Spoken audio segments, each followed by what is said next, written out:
আসসালামু আলাইকুম সবাইকে। আশা করি সবাই ভালো আছেন। আজকে আমি স্টেম স্টেচ বা ডাল ফোর সম্পর্কে বলবো।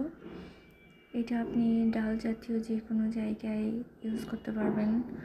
আর এই ফোরটা করার নিয়ম হচ্ছে, একবার যে সাইডে উঠাবেন ফোর, ডান সাইডে বা বাম সাইডে, ওই সাইডেই প্রত্যেকটা ফোর উঠাতে হবে।